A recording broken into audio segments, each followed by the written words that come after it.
So I don't believe we have any slides for the last session that was intended to be, it still is. Yeah, I think you can stop sharing that. Thank you. We don't have any slides. I think it's the goal is to permit open discussions and sort of vary from the monologues and the presentations and the short questions and answers, and talk about maybe talk about anything you want to talk about, but maybe some of it's the bigger picture. Where do we all fit in the world, and where do we go going forward?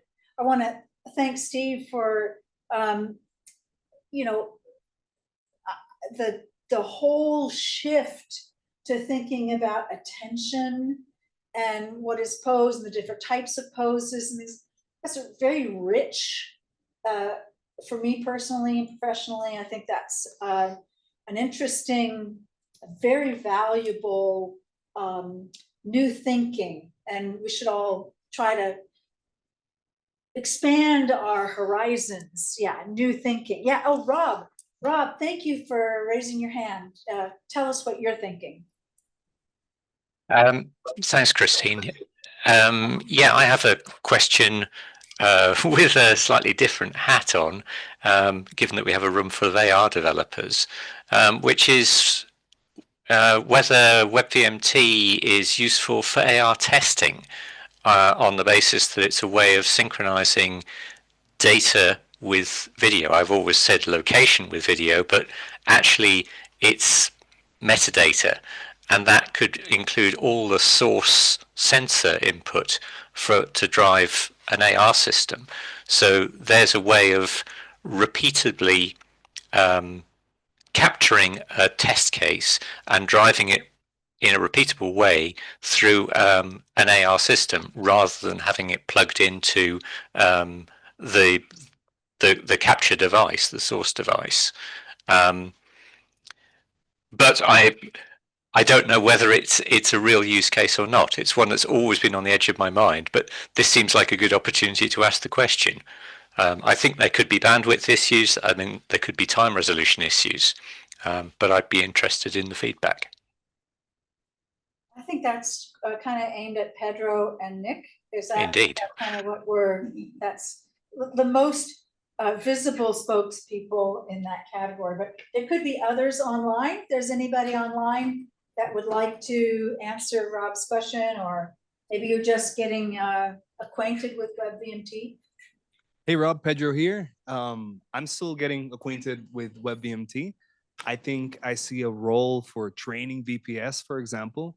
One use case where we're currently having a lot of challenges is that we need good occlusion maps. So earlier I asked about how could we generate that. We can mesh the reality, we can create splats, but I wonder if we can create a really good occlusion map with that type of data. So it's more of an open question. We don't have a computer vision researcher engineer on our team yet, but I think I see a role of using that as a framework to be able to collect and annotate the data, if I'm not wrong. Yeah, I mean, the advantage of VMT is that it's independent, agnostic of the video encoding. So you can capture the data and run it back with whatever device. So you can capture from multiple devices and test with all of them with using the same format. But yes, training data is a good one. And occlusion, yeah. Yeah. Mapping. Yeah. So yeah, Matthew Percy here again. Quick question on the data volumes that you're streaming in or bringing in, like from LiDAR sort of scans. Are you hitting issues with data density versus what you can actively and effectively and efficiently show in your scene?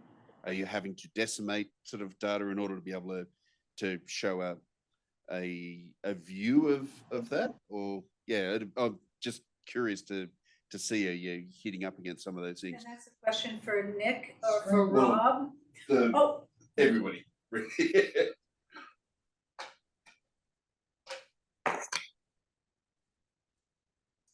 so Nick data volumes are not a problem for WebVMT. I don't think that's a question for Rob. But are you in your scans? Are you Pedro or Nick? Do you find that the data volumes are good, bad, indifferent? What is your? I think the question is around: is this? Can the data be managed in the stream versus local? Yeah, I can comment on that. We have a early implementation in Unity, and we're seeing limitations with the type of scans, the volume of scans that we can bring in. So we decided that 500 megabytes to a gigabyte is enough, or is as at the upper limit, because even though I have a MacBook with a M4, 48 gigs of RAM, you know, if you go to other places around the world, developers are not going to have those specs. So I think it's important that yeah, we keep things small, we keep things optimized. Maybe using another method, compressed splats could be a way to be able to represent the world. But yeah, I think right now we're having a challenge, and we're keeping our scans kind of lightweight relatively to make sure that other developers can build upon that. Nick? Yeah, and for us, I'll answer both the questions. I know, Rob, we do have localization, something called simulation, localization simulation, where we capture video data along with other metadata that includes like raw sensor data uh, from gyroscope, pose, ARKit data. So we could definitely see how WebVMT could be used there, where you try to capture not just raw video feed, but for each of the frame, that the raw location data for that frame that could be later used in localization simulation. Today we have a one implementation of it. It's not video, but let's say images captured with their respective metadata of the location. But I could see like this could transform from images to being used in as a video. Yep. And Pedro come back with that. Yes. So this Yes. is a bit more. Yeah. Do you want to talk Yeah. about the file size, Nick? Is that Yeah, so this is an interesting question. And so I mean, since we don't work with any content, we work with really large 3D scans, and you can imagine like the scans coming from this professional grade scanners could be as high as 500 GB. Sometimes like we don't have hard disk. So what we did is it's very innovative, and we didn't just wanted to restrict on any particular size number. So today we have a streaming pipeline which could take scan, which is we have processed like hundreds of GBs of scan data.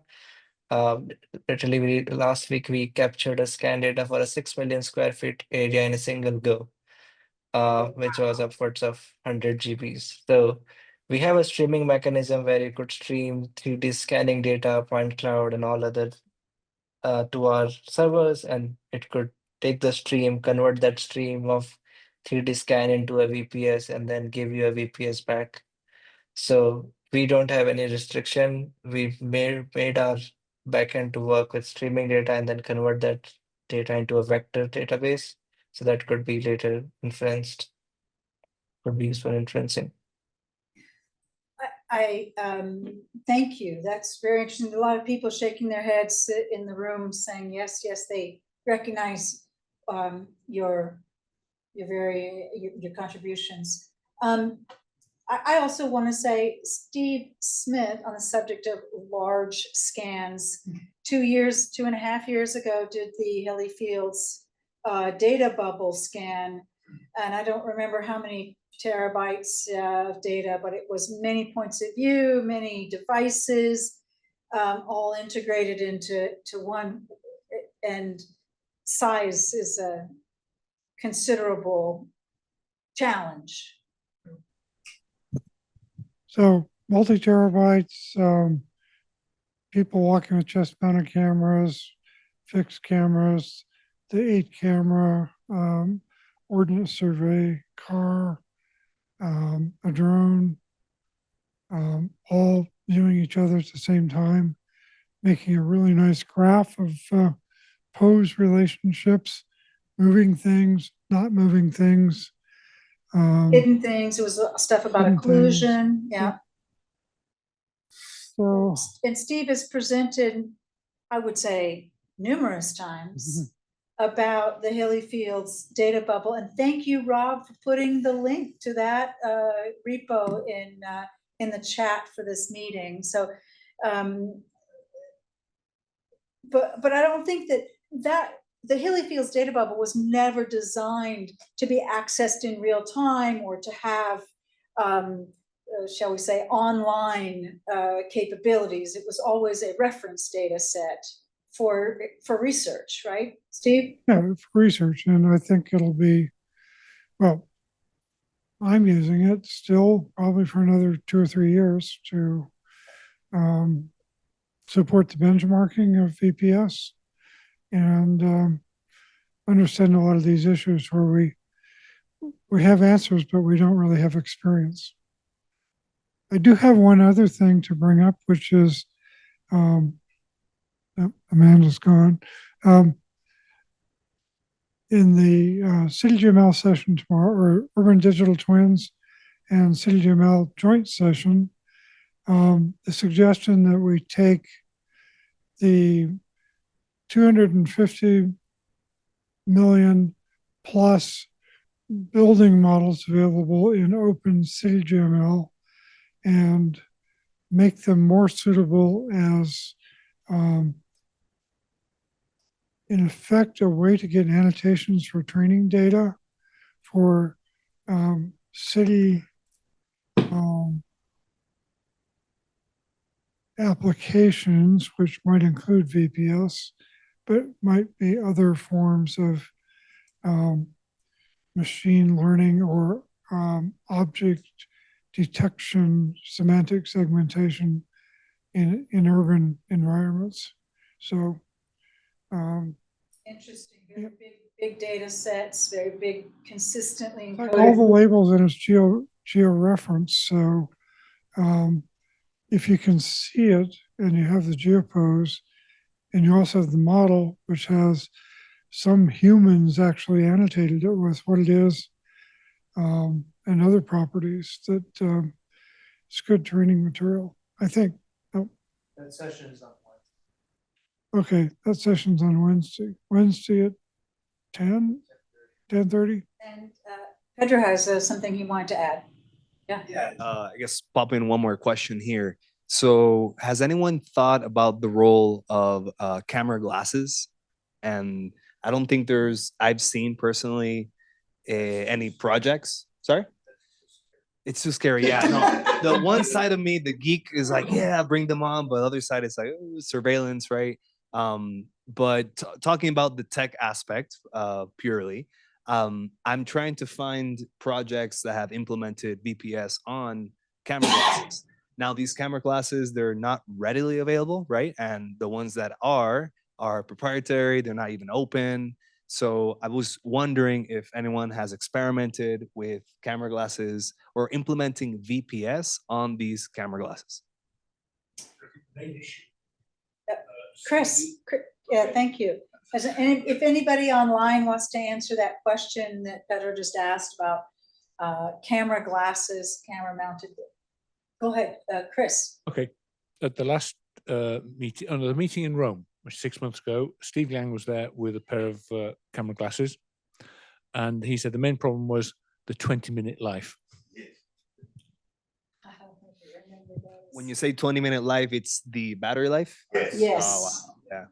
Yeah, I'm wearing some smart glasses right now. They don't have cameras, but they don't last that long. So I agree. I think there's gonna be a role definitely for the upcoming camera glasses and AR glasses eventually. But yeah, battery life and thermals are gonna be a huge issue. Thank you. I have a related question / suggestion, which is think of all the image data that's being collected by car cameras now. I'm sure it's behind a high wall, but it would be really super valuable to mine. Oh, it's probably being mined as we. It is. I As you had a speak. great session with a software engineer, one of the original architects of Mobileye, which is just what it sounds like. It's chips that they put into cars, and they're in BMW, VW. Most of the US car makers incorporate their hardware. And what he said is, we don't need standards. We have an entire system that works. And they don't see the need to exchange data because they see the need to keep it to themselves. they have a stronger need to keep it. In segmentation. Who did? Ordnance Survey. Ordnance Survey did. Yes, that's right. That's right. He mentioned the UK is one of the partners that has worked with them. And the rule of thumb in Britain is if you want to navigate somewhere, don't use the in-car navigation system. Use Google or Apple. And so, Rob, you said, welcome to the dash cam industry. Yeah, that's very, very. Do you have experience with the dash cam? You must. Yes. So I've been building up in testbed 20. I use dashcam footage for the litter monitoring use case, which I made some progress with, but not as much as I'd like. And in testbed 21, I've fitted dash cams to my car now, so it has front and rear.